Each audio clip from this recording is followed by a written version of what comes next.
Grandma, Come on out. I brought you flowers. Oh, you know I love flowers. I hope there's a rose in. Yes, oh, there is. Because my name's Rose, you know, but everybody calls me Grandma. Folks, welcome to Grosse Isle, Michigan, or Grosse Isle as you call it. We actually drove over a river and through the woods to get to Grandma's house. She lets us stay in her house because her backyard is literally the Detroit River, which where we're gonna catch some walleye today. So we're gonna get settled in and we'll meet you on the water.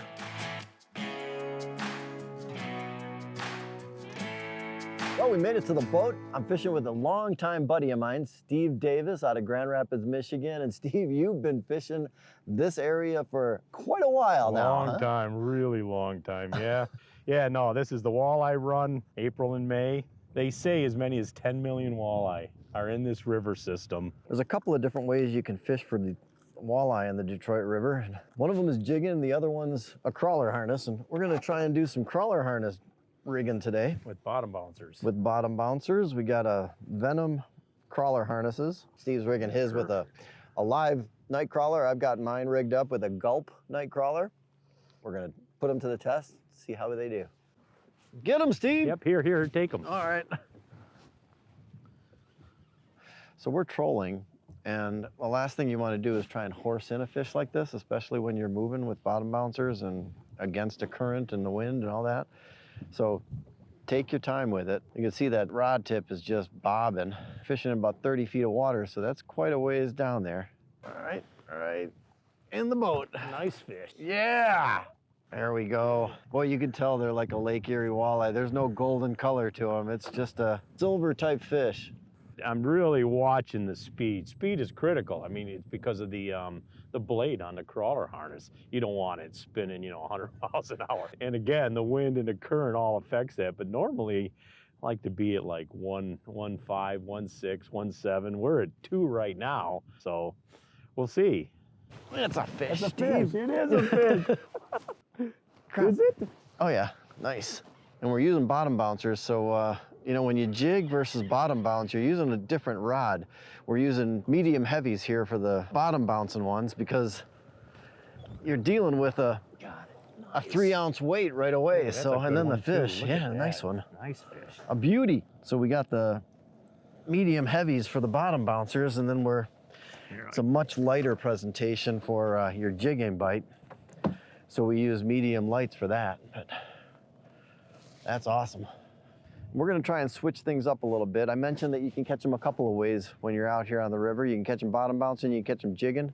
The water temperature is a little bit cooler on the cool side for the worm harnesses. So we're gonna try our hand at jigging. Ready, Steve?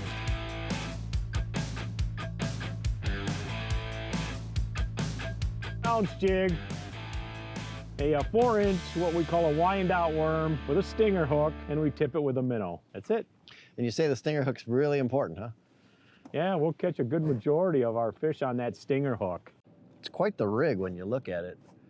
You go, what kind of walleye is gonna bite that? But be surprised. That didn't take long. He's a dandy too, or something. Yeah, can we net him? Yeah. That was quick. Yeah. I didn't even get in the water, Steve. Oh. No, look at that. Came up sideways. There we go. Let's bump him, just to make sure. Oh yeah, he's 16. 16? Yep. All right. Good eater. There we go. Oh, he's on the stinger. Right on. Nice. All right. On the stinger hook. You were right when you said that.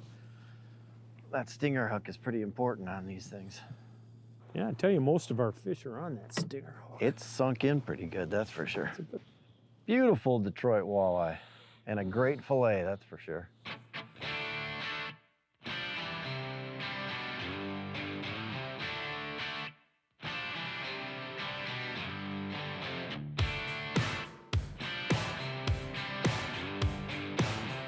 Yep, gotta hand it to you, Steve. I fished some beautiful places in my life, but this has gotta be one of the top. Cranes, smokestacks, burning methane exhaust. This is beautiful. The Detroit River is a lot cleaner since the 70s, and the regulations have made it a lot nicer fishery. And here's one right here. How's that for on Going? cue? Yep. Need the net? Or are you gonna flip it in, Steve? Well, I'd rather net him. It's a numbers game. I don't know if he's gonna make it. I don't think so. See, look at that on the stinger hook. No, it looks short. The size limit in Michigan is 15 inches on this body of water, and limit 6 fish per person.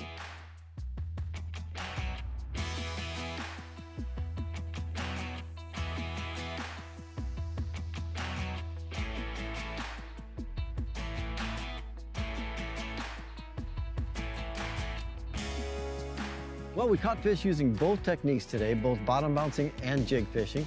Jig fishing was a little bit more productive due to the water temperature. They both work though, and that's the key. You let the fish tell you what they want. I want to thank Steve Davis, my good buddy, for having us out on his boat today, his beautiful Prince Craft boat. And of course, we have to thank Grandma for having us stay at her place today. More Midwest is right around the corner. I'm Larry Ladowski, and we'll catch you later.